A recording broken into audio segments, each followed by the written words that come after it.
7 बज चुके और अब वक्त हो चुका है आपके पसंदीदा न्यूज बुलेटिन देश प्रदेश में। बुलेटिन के अगले आधे घंटे हम आपको दिखाएंगे देश प्रदेश की वो तमाम बड़ी खबरें जो आज दिन भर सुर्खियों में रही। राष्ट्रपति द्रौपदी मुर्मू ने आज राष्ट्रपति भवन में आयोजित दूसरे नागरिक अलंकरण समारोह में 68 प्रतिष्ठित हस्तियों को पद्म पुरस्कारों से सम्मानित किया। तो राष्ट्रपति द्रौपदी मुर्मू ने दूसरे नागरिक अलंकरण समारोह में पद्म पुरस्कार प्रदान किए। अलग अलग विधा से, अलग अलग सेक्टर से कहा जा सकता है, ऐसे लोग जिन्होंने अपनी जिंदगी में कुछ अलग किया और आज राष्ट्रपति भवन में उनको उनके काम के लिए नवाजा गया है। राष्ट्रपति भवन में पद्म पुरस्कारों का वितरण किया गया और 2014 के बाद से यह देखा गया कि किस तरीके से ऐसे चेहरे जिन्होंने समाज के लिए, पर्यावरण के लिए कुछ अलग हटके किया है, उनको सम्मानित किया गया है। और ये कहा जा सकता है अपने आप में एक बड़ी खबर और इसीलिए आज 68 ऐसे चेहरों को एक नए पुरस्कारों से, उन पद्म पुरस्कारों से सम्मानित किया गया। तो राष्ट्रपति भवन में पद्म पुरस्कारों का एक बड़ा वितरण हुआ है। दूसरी खबर जो है वो लगातार कहा जा सकता है देश प्रदेश में कई बड़ी खबरें होंगी जिन पर नजर रखें, लेकिन दूसरी खबर पर एक बार नजर डाल लेते हैं। ये हमारा सौभाग्य है कि आज जब ये राशि 1 लाख हुई, 51,000 से 1 लाख, तो आज के इस पहले 1200 से अधिक जोड़ों के सामूहिक विवाह कार्यक्रम के साथ हमें और इस मंच पर बैठे सभी जनप्रतिनिधियों को इस कार्यक्रम के साथ जुड़ने का सौभाग्य प्राप्त हो रहा है। अब गरीब परिवार की बेटी की शादी पर सामूहिक विवाह योजना के तहत 51,000 रुपए के बजाय 1 लाख रुपए खर्च किए जाएंगे। ये बात मुख्यमंत्री योगी आदित्यनाथ ने मंगलवार को गोरखपुर में आयोजित सामूहिक विवाह समारोह को संबोधित करने के दौरान कही। इस दौरान उन्होंने फर्टिलाइजर खाद कारखाना परिसर में आयोजित समारोह में मंच से 1200 नवविवाहित जोड़ों को आशीर्वाद और उपहार भेंट किए। सीएम योगी ने और क्या कुछ कहा वो भी सुनिए। सरकार वही जो जनता के द्वार जाकर के उनकी समस्याओं का समाधान का रास्ता निकाल सके। मुख्यमंत्री सामूहिक विवाह का एक कार्यक्रम प्रधानमंत्री मोदी जी के लोक कल्याण के कार्यक्रम को प्रभावी ढंग से आगे बढ़ाने का ही एक अभियान का हिस्सा है। परिवारों को चिन्हित करके आज हम लोग लगभग 24 लाख के आसपास बालिकाओं को जन्म लेने से लेकर के स्नातक तक 25,000 रुपए का एक पैकेज उन्हें उपलब्ध करवाने का काम कर रहे हैं। बहनों और भाइयों, सरकार चाहती है हर एक नागरिक के जीवन में परिवर्तन हो। याद रखना, भारत को दुनिया की सबसे बड़ी ताकत बनानी है, तो ताकत बनाने के लिए अंतिम पायदान पर बैठे हुए व्यक्ति के बारे में हमें सोचना होगा। इस अवसर पर उन्होंने सरकार की जन कल्याणकारी योजनाओं की जानकारी भी दी। यही नहीं, अब अनुसूचित जाति, अनुसूचित जनजाति, अन्य पिछड़ा वर्ग, अल्पसंख्यक व सामान्य वर्ग के ऐसे परिवार जिनकी वार्षिक आय 3 लाख रुपए है, उनकी पुत्रियों को भी इसका लाभ दिया जाएगा। अभी तक 2 लाख रुपए की वार्षिक आय वाले परिवारों की बेटियों को ही ये लाभ मिलता था।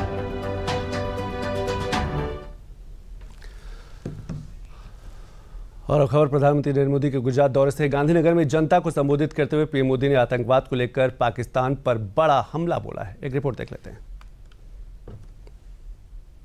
जब आतंकवाद के 9 ठिकाने तय करके 22 मिनट में, साथियों 22 मिनट में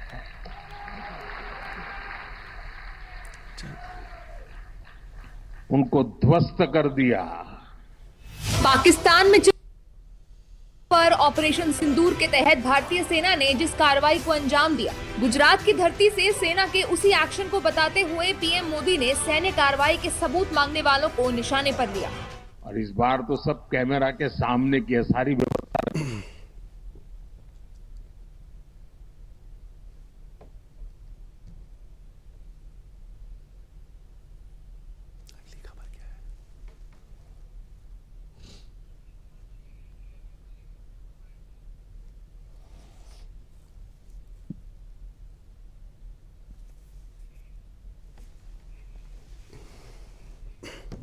तो चलिए, भी वक्त हो चला है एक छोटे से ब्रेक का। ब्रेक के बाद जब वापस आएंगे तो कुछ और बड़ी खबरों पर नजर डालेंगे। बिजली का बिल, किराना, स्कूल फीस सब हो गया। बन गया बजट? हाँ, 5,000 बच गए। तो नई साड़ी ले ले ना, पिछले महीने तो ली थी। एक और नहीं, पहले बजट बनाओ, फिर छोटी छोटी बचत को बैंक में सेव करो और पैसों को बढ़ते देखो। बढ़िया। जाओ भाई। आरबीआई कहता है, वित्तीय समझदारी समृद्ध नारी। तो चलिए, डीएनए से जुड़ी एक बड़ी खबर कि किस तरीके से जो कहा जा सकता है, लेकिन प्रधानमंत्री की इस बड़ी खबर को एक बार फिर से देख लेते हैं। जब आतंकवाद के 9 ठिकाने तय करके 22 मिनट में, साथियों 22 मिनट में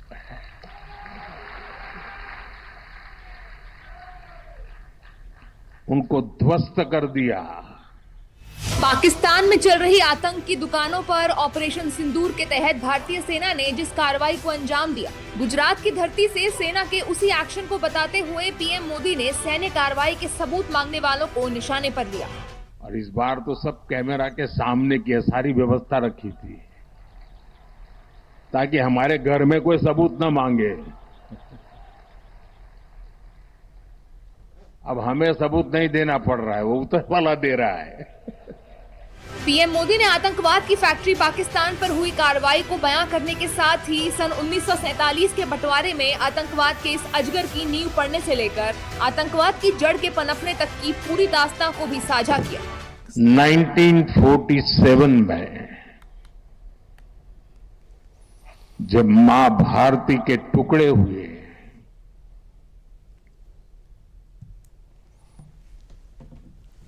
कटनी चाहिए थी तो जंजीरें, लेकिन काट दी गई भुजाएं। देश के 3 टुकड़े कर दिए गए। मां भारती का एक हिस्सा आतंकवादियों के बलबूते पर, मुजाहिदों के नाम पर पाकिस्तान ने हड़प ले लिया। जो लहू चख गए थे वो सिलसिला 75 साल से चला है। पहलगाम में भी उसी का विकृत रूप था। पीएम मोदी ने पाकिस्तान के पाले आतंकियों के काले कारनामों को बताते हुए आतंकवाद के इस कांटे को जड़ से उखाड़ फेंकने का शंखनाद भी किया। आप मुझे बताइए, क्या ये अब सहना चाहिए? क्या गोली का जवाब गोले से देना चाहिए? ईंट का जवाब पत्थर से देना चाहिए? ये कांटे को जलमुर्द से उखाड़ देना चाहिए? पीएम मोदी के इस बयान में आतंकवाद के खिलाफ भारत का रवैया एकदम साफ है कि नया भारत आतंकवाद को कतई बर्दाश्त नहीं करेगा और दुश्मन की हर हिमाकत का मुंहतोड़ जवाब देगा। और देश प्रदेश में अगली खबर यूपी की सियासत में डीएनए पर छिड़ी जुबानी तकरार के पोस्टर वॉर तक पहुंचने से जुड़ी है। क्या है पूरा मामला डीएनए का और पोस्टर वॉर का, इस पर एक रिपोर्ट देख लेते हैं।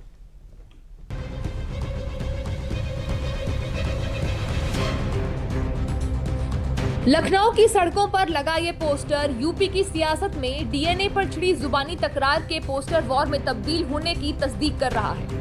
समाजवादी पार्टी के सियासी इतिहास पर सवाल उठाता ये पोस्टर बीजेपी अल्पसंख्यक मोर्चा के प्रदेश मंत्री जिशान खान की ओर से लगवाया गया है। पोस्टर में लिखा है, जो अपने पिता और चाचा को पार्टी से निकाल चुका है वो पहले खुद अपना डीएनए टेस्ट करवा ले, सारी सच्चाई सामने आ जाएगी। बीजेपी की तरफ से लगाया गया ये पोस्टर अब यूपी के सियासी तापमान को बढ़ाता दिख रहा है। सपा ने पोस्टर पर नाराजगी जाहिर करते हुए कानूनी कार्रवाई का इशारा किया है। समाजवादी पार्टी चाहती थी कि ये पोस्टर वार और डीएनए की बात वो रुक जाए। आदरणीय अखिलेश यादव जी ने इसकी अपील भी की थी, दोनों तरफ से की थी, लेकिन उसके बाद भी इस तरह का गंदा और विवादास्पद पोस्टर भारतीय जनता पार्टी द्वारा उप मुख्यमंत्री के ऐसा लगता है कि निर्देश और आदेश पे लगाया गया है। इसलिए समाजवादी पार्टी समझती कि इसमें हम पूरी तरह से कानूनी कार्रवाई करेंगे और जो भी लीगल प्रोसेस है उसको फॉलो करेंगे। वहीं यूपी सरकार में मंत्री संजय निषाद ने लखनऊ में लगे इन पोस्टर्स को सपा की ओर से आए विवादित टिप्पणी का पलटवार बताते हुए सपा के सियासी विजन और पीडीए के मिशन पर सवाल खड़ा किया। पहले शुरुआत तो उन्होंने किया ना, तो निश्चित रूप से समर्थक तो उसको आक्रोश में, एनकाउंटर में बोलेंगे और जवाब में कार्रवाई करेंगे। आज के दिन देखो, समाजवादी पार्टी अपने मिशन विजन से भटक गई है। जो मिशन है कार्य करने का, विजन जो था विचारधारा, तो विचारधारा था कि शोषित, वंचित, पिछड़ों, दलितों के हक को जो उनको सामाजिक न्याय नहीं मिला है उसकी लड़ाई लड़ेंगे। और आज के दिन में अपने विजन को भी भूल चुके हैं। अब इनके लिए आवाज नहीं है, खाली एक शब्द बोल देना पीडीए, और पीडीए के लोगों को सम्मान न देना। यूपी की सियासत में डीएनए पर छिड़े इस जंगल की शुरुआत सपा मीडिया सेल की ओर से डिप्टी सीएम ब्रजेश पाठक को लेकर सोशल मीडिया पर विवादित पोस्ट से हुई थी। हालांकि इस बात को हफ्ते भर से ज्यादा का वक्त बीत गया है, लेकिन यूपी में डीएनए को लेकर ब्रजेश पाठक और अखिलेश यादव में महाभारत अब भी जारी है। और अपने गुजरात दौरे पर पीएम मोदी ने गुजरात को 5,500 करोड़ से ज्यादा की विकास परियोजनाओं की सौगात दी। दूसरे दिन पीएम ने गांधीनगर में रोड शो किया, जिसमें बड़ी संख्या में जन सैलाब उमड़ा। पीएम मोदी ने गुजरात शहरी विकास की 20वीं वर्षगांठ के मौके पर कहा कि गुजरात @75 का संकल्प आगे बढ़ेगा। एक रिपोर्ट देख लेते हैं। 35 में जब गुजरात के 75 वर्ष होंगे, हमने अभी से नेक्स्ट 10 ईयर का पहले एक प्लान बनाना चाहिए कि जब गुजरात के 75 होंगे तब गुजरात यहां पहुंचेगा। उद्योग में यहां होगा, खेती में यहां होगा, शिक्षा में यहां होगा, खेलकूद में यहां होगा। हमें एक संकल्प ले लेना चाहिए। अपने विकास के सुनहरे इतिहास को समेटे गुजरात के आने वाले 10 सालों की विकास यात्रा के रोड मैप को बताते हुए पीएम मोदी का ये बयान मंगलवार को गुजरात शहरी विकास की 20वीं वर्षगांठ के मौके पर आया, जहां पीएम मोदी ने गुजरात @75 के संकल्प का तो जिक्र किया है, साथ ही गुजरात के विकास की रफ्तार को बढ़ाने के लिए करोड़ों की विकास परियोजनाओं का तोहफा भी दिया। पीएम मोदी ने 5,536 करोड़ रुपए की परियोजनाओं का उद्घाटन किया। इसमें पीएम आवास योजना के तहत 1,006 करोड़ की लागत से बने 22,055 घरों का उद्घाटन है। इसके बाद पीएम ने 1,000 करोड़ की लागत से बने साबरमती रिवर फ्रंट चरण 3 की आधारशिला रखी। पीएम मोदी ने बायोडायवर्सिटी पार्क का भी उद्घाटन किया। ये पार्क लगभग 60 हेक्टेयर में फैला है। इसमें 6 हेक्टेयर जमीन पर 5 लाख से ज्यादा पेड़ लगाए गए। पार्क का उद्देश्य सिर्फ हरियाली बढ़ाना ही नहीं, बल्कि जल प्रदूषण की रोकथाम और भूजल स्तर को बढ़ाना है। पीएम मोदी ने गुजरात को विकास की सौगात देने के साथ ही साल 2036 में होने वाले ओलंपिक खेलों को भारत की मेजबानी में कराए जाने की उम्मीदों का जिक्र किया। साथ ही गुजरात की विकास गाथा को भी सबके सामने रखा। जब गुजरात 75 का हो, उसके 1 साल के बाद जो ओलंपिक होने वाला है, देश चाहता है कि ओलंपिक हिंदुस्तान में हो, जिसके पास एक जमाने में नमक से ऊपर कुछ नहीं था, आज दुनिया को हीरे के लिए गुजरात जाना जाता है। इससे पहले गुजरात के गांधीनगर में पीएम मोदी ने करीब 2 किलोमीटर लंबा रोड शो किया, जहां गुजरात की जनता ने पीएम मोदी का शानदार स्वागत किया।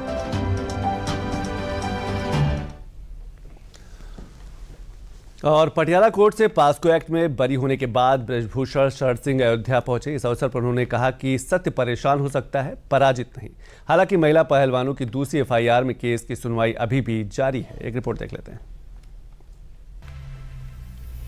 दिल्ली के पटियाला कोर्ट से पॉक्सो एक्ट में बरी होने के बाद पूर्व सांसद ब्रजभूषण शरण सिंह मंगलवार को अयोध्या पहुंचे। कोर्ट ने सोमवार को भारतीय कुश्ती महासंघ के पूर्व प्रमुख ब्रजभूषण शरण सिंह पर नाबालिग के लगाए यौन उत्पीड़न के आरोप में दिल्ली पुलिस की क्लोजर रिपोर्ट स्वीकार कर ली। अयोध्या पहुंचे पूर्व सांसद ब्रजभूषण शरण सिंह ने कहा कि 18 जनवरी 2030 को मेरे ऊपर जो आरोप लगाए गए वो झूठे थे। 18 जनवरी 2023 को जब आरोप लगाया गया तो मुझे जब मौका मिला तो मैंने कहा झूठ, ये झूठ है। और उसी समय मैंने एक शब्द और बोला कि अगर यह आरोप मेरे ऊपर सत्य पाया जाएगा, साबित हो जाएगा, तो मैं स्वतः फांसी पर लटक जाऊंगा। मुझे अलग से दंड देने की कोई जरूरत नहीं है। आज मेरी हर कही हुई बात प्रमाणित हुई, सत्य हुई। वहीं अब आपको बताते हैं कि पूर्व सांसद पर आरोप क्या लगे थे। बृजभूषण शरण सिंह पर महिला पहलवानों ने यौन उत्पीड़न के आरोप लगाए थे। दिल्ली पुलिस ने बृजभूषण के खिलाफ कनॉट प्लेस थाने में 2 एफआईआर दर्ज की थी। एक एफआईआर भारतीय दंड संहिता यानी आईपीसी की विभिन्न धाराओं के तहत थी और दूसरी पॉक्सो एक्ट के तहत थी। पॉक्सो केस में नाबालिग शिकायतकर्ता ने अपने आरोप वापस ले लिए थे। इसके बाद दिल्ली पुलिस ने क्लोजर रिपोर्ट दायर की थी। हालांकि महिला पहलवानों की ओर से दर्ज यौन उत्पीड़न के दूसरे मामले में 5 महिला पहलवानों की शिकायतों के आधार पर बृजभूषण शरण सिंह के खिलाफ चार्ज फ्रेम किए गए। इस केस को लेकर दिल्ली हाईकोर्ट में एफआईआर, चार्जशीट और ट्रायल कोर्ट की कार्रवाई को चुनौती दी है, जिसकी सुनवाई फिलहाल लंबित है। और कुवैत में एआईएमआईएम सांसद असदुद्दीन ओवैसी का पाकिस्तान पर तीखा उन्होंने हमला बोला है। उन्होंने आतंकवाद, मनी लॉन्ड्रिंग और नकली तस्वीरों पर जमकर क्लास ली है। एफएटीएफ की ग्रे लिस्ट में दोबारा लाने की भी मांग की है। Yesterday, the Pakistani army chief had gifted a photo to the Pakistani Prime Minister Shehbaz Sharif. President of Pakistan was there, the Speaker of National Assembly was there, and these stupid jokers, they want to compete with India. They had given a photograph of a 2019 Chinese army drill, claiming it's a victory over India. Now this is what Pakistan indulges in.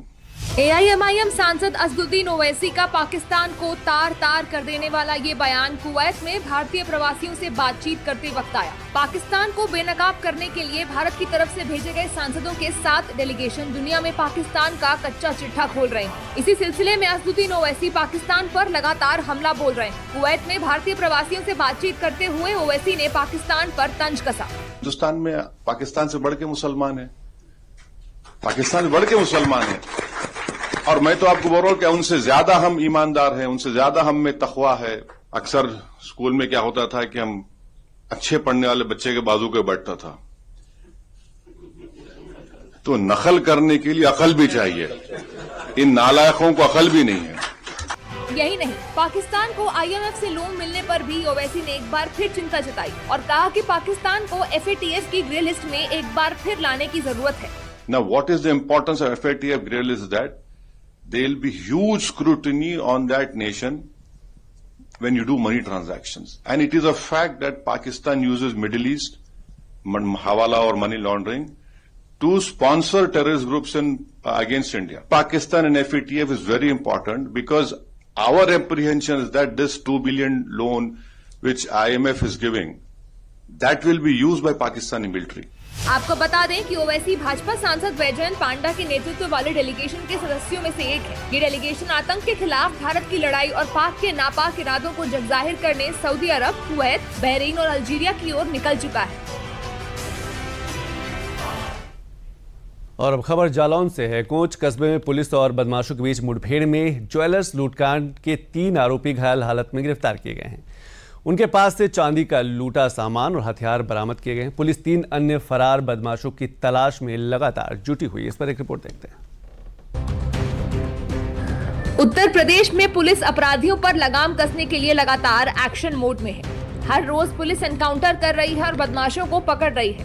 इसी कड़ी में police ने जालौन जिले के कोंच कस्बे में कुछ दिनों पहले हुई बहुचर्चित नवीन ज्वेलर्स डकैती कांड में सफलता पाई है।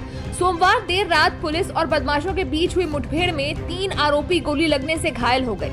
इनके पास से लूटा गया चांदी का सामान भी बरामद हुआ है। जिले में सोमवार रात 9 बजे से 12 बजे तक चलाए गए विशेष चेकिंग अभियान के दौरान कोंच कोतवाली पुलिस, एसओजी, क्राइम ब्रांच, कैलिया थाना पुलिस और सर्विलांस टीम की संयुक्त कार्रवाई में ये मुठभेड़ हुई। 15 मई को दिन दहाड़े ज्वेलर्स की दुकान में डकैती को दिया गया था अंजाम। घटना में नकाबपोश बदमाश हथियारों से लैस होकर दुकान में घुसे थे। लाखों रुपए के गहने लूटकर फरार हो गए थे। 5 बदमाशों ने मिलकर डकैती को दिया था अंजाम। पुलिस अब 3 अन्य फरार बदमाशों की तलाश में जुट गई है। ये सभी थाना समतर झांसी के करई गांव के रहने वाले हैं। इन्होंने स्वीकार किया कि 15 तारीख को जो कोंच में एक ज्वेलरी की दुकान में 6 लोगों ने डकैती की घटना कारित की थी, उसमें ये तीनों सम्मिलित थे और उनके बैग में वहाँ जो लूट हुई थी बहुत थोड़ा सा सामान, चांदी के सिंहासन लगभग 300-400 ग्राम के आसपास का वजन होगा, वो लूट पाए थे। वो मौजूद है, उसको डिस्पोजल के लिए लोग जा रहे थे। क्योंकि उसको कोई खरीद नहीं रहा था, पुलिस सक्रिय बहुत थी, तो रात में उसका डिस्पोजल करने के लिए ये जा रहे थे। उस समय ही थानाध्यक्ष कहलिया की निगाह पड़ी और भागे। यहाँ मुठभेड़ में वो गिरफ्तार किए गए। क्योंकि अभी घायल हैं, इनसे बहुत ज्यादा पूछताछ संभव नहीं है। हॉस्पिटल में जब ये सेटिल होंगे तो पूछताछ के बाद आगे हम लोग इन्वेस्टिगेशन करेंगे। घायल बदमाशों की पहचान झांसी जनपद के समथर थाना क्षेत्र के करहई निवासी राजवीर गोस्वामी, रामेंद्र उर्फ रामू पाल और रानू के रूप में हुई है। तीनों ने कबूल किया कि 15 मई को कोंच स्थित नवीन ज्वेलर्स की दुकान में डकैती की वारदात में वे शामिल थे।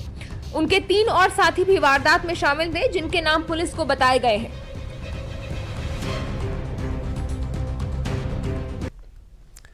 और जम्मू में बीएसएफ आईजी शशांक आनंद ने आतंकियों की हरकतों से निपटने के लिए सुरक्षा बलों को सतर्क रहने का संदेश दिया। शहीद जवानों को श्रद्धांजलि देते हुए सेना की पोस्ट उनके नाम करने का प्रस्ताव रखा और महिलाओं के बहादुरी भरे योगदान को भी सराहा है। एक रिपोर्ट देख लेते हैं।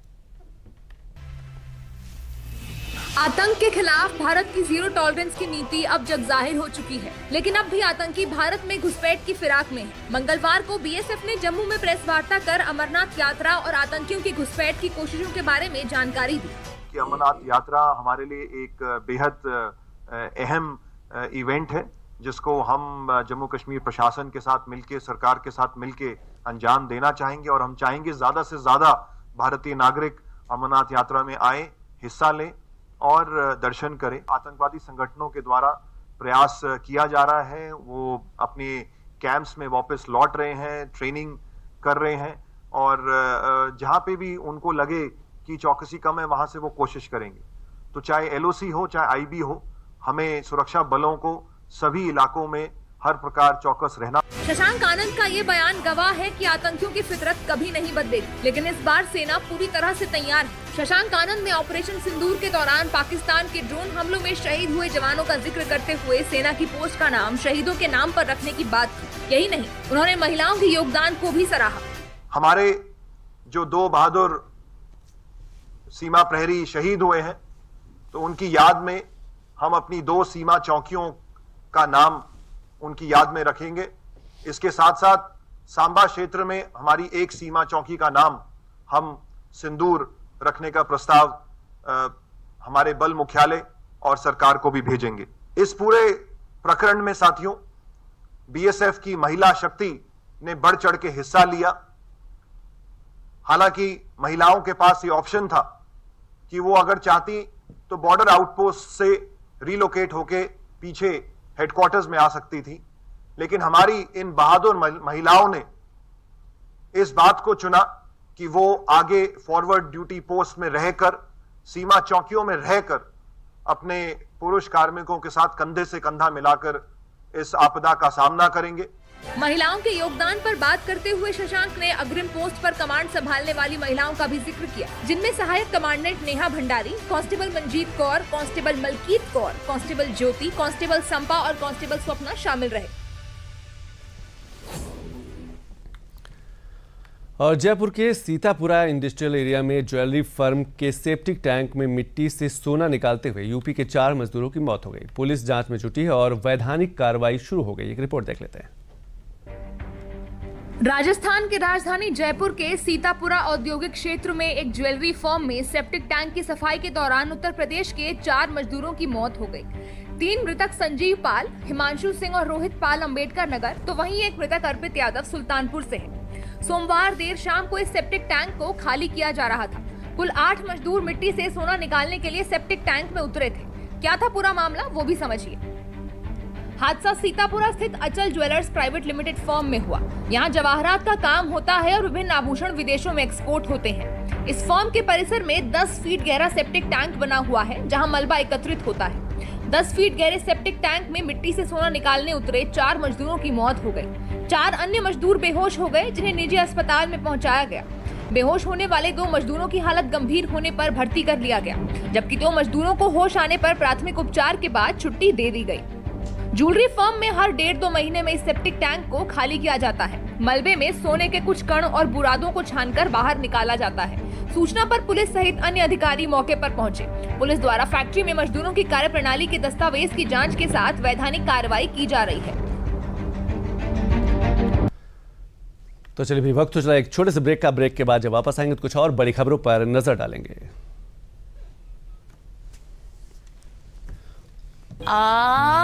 Good girl.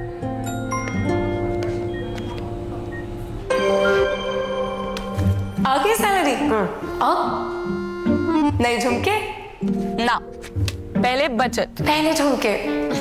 सुनो, हर महीने थोड़ा बचाओ और थोड़ा निवेश करो और कुछ इमरजेंसी के लिए भी बचाओ ताकि रहो टेंशन फ्री। लेकिन झुमकों का क्या, जाते हो कि लगाओ इंजेक्शन। आरबीआई कहता है वित्तीय समझदारी समृद्ध नारी। और रक्षा मंत्री राजनाथ सिंह ने भारत में 5वीं पीढ़ी का स्वदेशी स्टील्थ फाइटर जेट AMCA के निर्माण को मंजूरी दे दी है। ये विमान भारत की रक्षा क्षमता बढ़ाएगा और विदेशी निर्भरता कम करेगा। इस पर एक रिपोर्ट देख लेते हैं।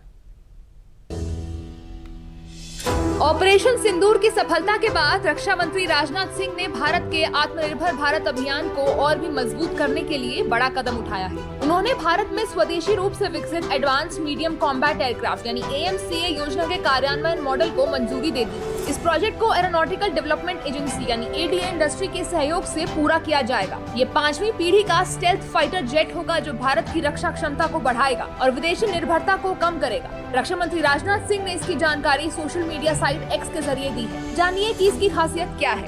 AMCA स्टेल्थ फाइटर जेट बेहद एडवांस्ड और 5वीं पीढ़ी का डबल इंजन लड़ाकू विमान होगा। इसे DRDO की एरोनॉटिकल डेवलपमेंट एजेंसी यानी ADA ने डिजाइन किया है। AMCA स्टेल्थ फाइटर जेट कई अत्याधुनिक तकनीकों से लैस होगा। इसमें AI power electronic multi sensor data fusion होगा जो आसपास की स्थिति पर पूरी तरह से नजर रख सकेगा। स्टेल्थ फाइटर जेट में बेहतरीन हथियार प्रणाली और सेंसर होंगे। इसमें रडार से बचने की खास क्षमता होगी जो दुश्मन की पकड़ में आसानी से नहीं आ पाएगा। इसके साथ ही बिना तेज आवाज के ये उड़ान भरेगा जिससे दुश्मन को भनक तक नहीं लगेगी। AMCA कम विजिबिलिटी में ऑपरेशन को अंजाम दे सकेगा। इसी साल फरवरी में बैंगलोर में आयोजित एरो इंडिया प्रदर्शनी में एरोनॉटिकल डेवलपमेंट एजेंसी यानी ADA ने AMCA का फुल स्केल मॉडल प्रदर्शित किया था। इस मॉडल को ही असल AMCA में परिवर्तित किया जाएगा। AMCA का डिजाइन तैयार करने वाली एरोनॉटिकल डेवलपमेंट एजेंसी के मुताबिक अगले एक दशक यानी 2035 से 36 तक के स्वदेशी 5th जनरेशन फाइटर जेट बनकर तैयार हो जाएगा। और तीसरे बड़े मंगल के शुभ अवसर पर लखनऊ में हनुमान मंदिरों में पूजा अर्चना और भंडारे की परंपरा चल रही है। इस आयोजन के पीछे इतिहास हिंदू मुस्लिम एकता की मिसाल है जो आज भी यहाँ मजबूत दिखती है। एक रिपोर्ट देख लेते हैं। लखनऊ में तीसरे बड़े मंगल पर काफी संख्या में लोगों ने हनुमान मंदिरों में पूजा अर्चना की। हनुमान सेतु समेत तमाम हनुमान मंदिरों में सुबह से ही भक्तों की कतार देखने को मिली। बड़ा मंगल उत्तर भारत विशेषकर लखनऊ, कानपुर, वाराणसी आदि जगहों पर मनाया जाने वाला एक अद्भुत लोक पर्व है। वहीं अयोध्या के हनुमान गढ़ी में श्रद्धालु बड़ी संख्या में दर्शन और पूजन के लिए मंदिर पहुंचकर पूजा अर्चना कर रहे हैं। क्या मांगना है, हम लोग अयोध्या के निवासी हैं, श्री राम जी के हैं, यहाँ के रहने वाले हैं, बस इसी से हम लोग सौभाग्य करते हैं कि अयोध्या के रहने वाले हम लोग।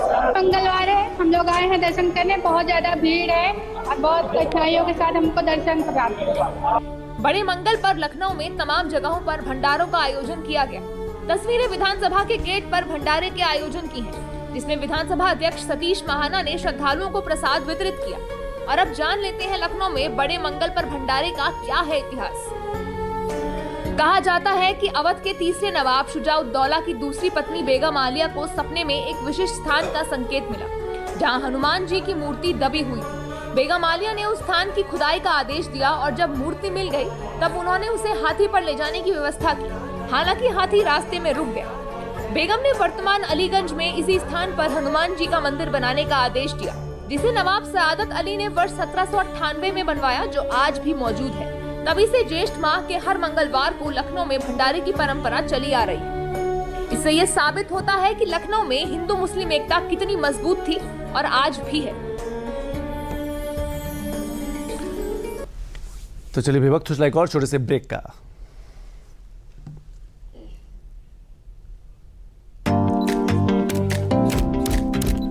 ओह लवली, वेल डन। अब होगा बड़ा स्टूडियो, नया कैमरा, नई लाइट्स,